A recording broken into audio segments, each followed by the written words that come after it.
Good afternoon, good afternoon. Ito pala yung ginagawa ko ngayon, bali tinatapalan ko yung handle ng backpack. Kasi yung handle ng backpack, ah, bumibigay na. Kaya ang ginawa ko, tatapalan natin ng strap para mas lalong dagdag tibay niya dun sa handle para kahit magbuhat ng mabigat, hindi na ma madadamage pa. Ito yung handle ng backpack. Kaya nakikita yan. Yan, handle ng backpack. Acer backpack. Backpack ng ano to, bag ng laptop bag. Tapos ang gagawin natin ngayon, itong strap na to, itatapal natin dyan para dagdag tibay niya. Para hindi na siya bumigay pa pagka nilagyan ng mabigat. Kasi yung laptop mabigat yan. Kaya kailangan talagang sadyain na lagyan ng makapal na strap para hindi siya bumigay agad-agad. Ito yung kadalasang nasisira sa backpack. Kung hindi yung zipper, yung handle. Number one yan, yung handle. Kasi yan yung nagbubuhat ng bigat ng bag. Bawat nilalagyan nyo ng laman yan, bumibigat yan. Depende sa anong inilalagay, bakal, libro, damit, mga ganyan. Pagka once na yan ay ginamit natin, yung magbubuhat ng bigat niyan, yung handle. Bali yung handle, kailangan talagang tibayan dito sa partes dito. Number one kasi dito, bumibigay yan. Kaya kailangan talaga doblehin yung kapal ng handle. Minsan kasi pag yung lalo na yung mga mumurahin na bag, manipis yung tela, yung mabilis matastas. Kaya nangyayari, yung tela niya hindi kayang magbuhat ng mabigat. Kaya ang ginagawa ko, nilalagyan ko ng strap na ito. Ito na yung strap na pinakita ko kanina na para hindi siya bumigay kaagad. Bali nylon strap tong nilagay natin. Itong nylon strap na to, ito yung nilalagay sa mga straps ng mga bag, tulad ng backpack, mga ganyan. Ito yung nilalagay nila.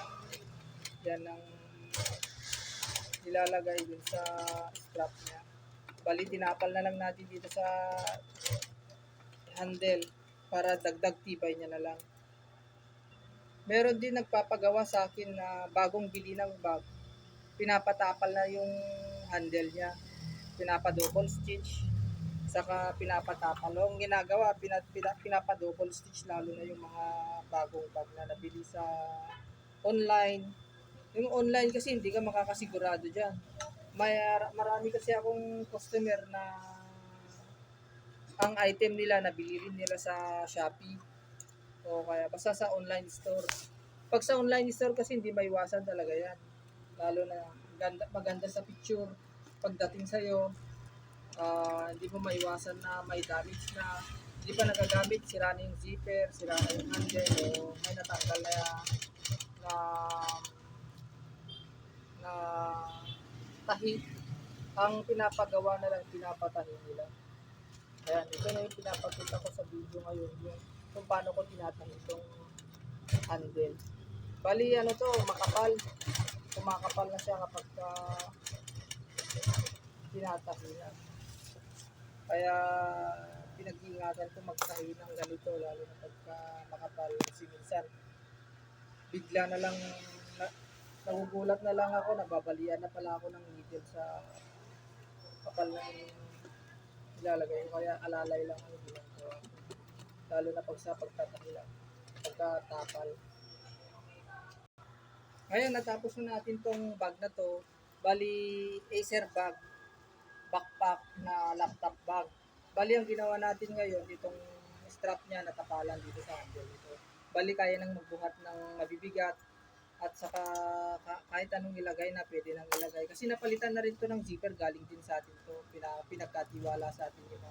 Bali ngayon, kung may mga Acer bag kayo, lalo na yung mga ganitong mga backpack na laptop bag, huwag nyong itapon kung sira yung handle o zipper. Pwede pa nyo pakinabangan yan, ipa-repair nyo. Kasi mas pag ipaparepair nyo yan, pwede nyo magagamit ng matagal. Saka matibay ko din kasi yung ganitong backpack. Yun nga lang, ang nasisira, number one dyan, zipper. Tapos handle. Minsan, kasi bihirang napupulit yung ganitong tela. Kadalasan kasi sa nare-repair ko sa base sa experience ko, ang kadalasang tinatahi ko rito handle. Kung hindi handle, yun yung zipper. Yun yung mga minor repair lang na halos normal sa Acer bag na nasisira.